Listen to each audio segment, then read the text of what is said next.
In the last section, I created a group of students which were to receive Read Naturally instruction for 15 minutes a day. In this section, I'm going to share with you how to record the progress those students are making. Again, depending on the initiative and the training your team has received, these student check-ins can take on several different names.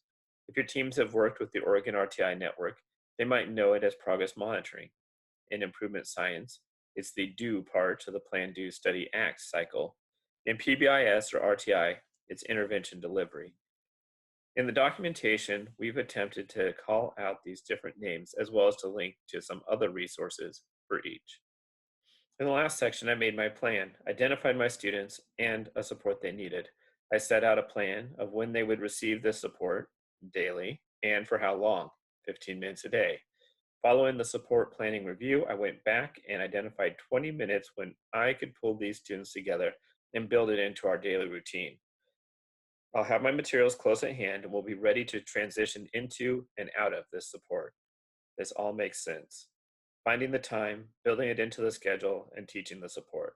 But an important part of providing a support, which is often overlooked, is tracking the progress of students. There's a couple important data points to collect. The first is how much support did the student really get? I was there, the materials were there, but was the student? Did the fire drill fall during our time on Wednesday? Did the assembly schedule eliminate our time block on Friday? Did something come up that cut the session short? Between all these things, students may not have gotten any support this week at all. The second thing is to monitor the students' progress. During our support planning review, I determined the students needed help with reading, and specifically decoding. I also decided I was going to use their oral reading fluency as a measure of that ability. In our small group, we're going to be working on that skill directly, and I should expect to see some rapid growth out of our students. The key is to select short assessments or existing data points which can be reviewed frequently. The Easy CBM measure I'm using only takes 1 minute per student. For my group of students, I'll spend about 10 minutes assessing on Friday, and each of my students will spend about a minute to a minute and a half. The rest of the time, I'll have them doing independent work. Once again, I want to refer back to our data displays guide. As I mentioned in the prior sections, there are several different implementations of the MTSS framework down the left-hand side of the chart. The names you see in bold are the names we've used in setting up ION for your teams. Across the top are the 3 data reviews, which are critical to the MTSS process. The body of the chart tells which data are available for each of these reviews in the system. In the case of progress monitoring, we've listed some examples here, but the options are really limitless. For example, with some students, we're working on self-management, so we've created a plan where the student may self-select to take a 5-minute break at any time during the day. When the student takes this break, they press start on the timer and then they draw a picture on a little notepad. At the end of the day, the teacher counts up the drawings and records how many minutes the student was on break.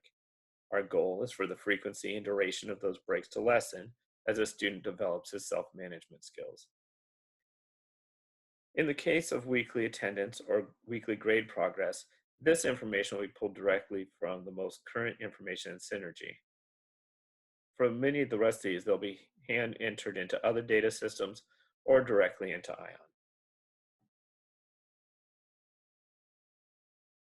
So let's go to ION and check in on my group.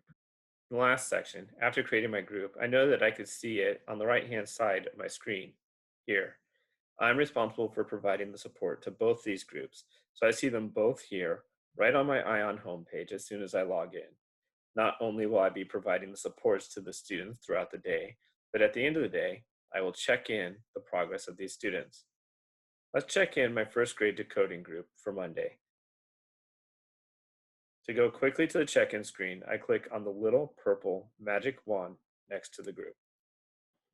Here I see all the students in my group. The top row allows me to pre-fill all the students with the same information.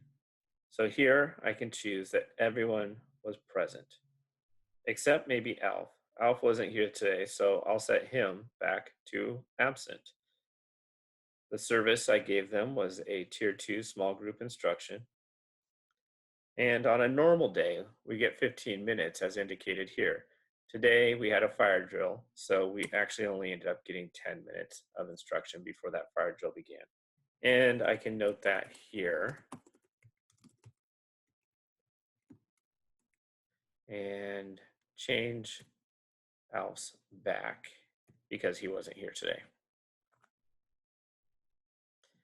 I didn't give any tests today, so I can ignore this CBM area. Click Save, and that's done. On a day of normal lessons, that's all I have to do to record that the students have received their support. Oh, but wait, I forgot to do my check-in last Friday after my testing, and I have the students' passage reading fluency scores sitting here, waiting to be entered. I can change the date back to Friday, and everyone was here for their Tier 2 small group instruction, and I'm going to enter their scores for the day.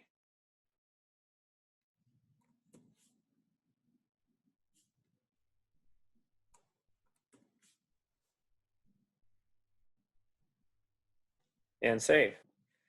And that's all it takes to check in a group of students for the day.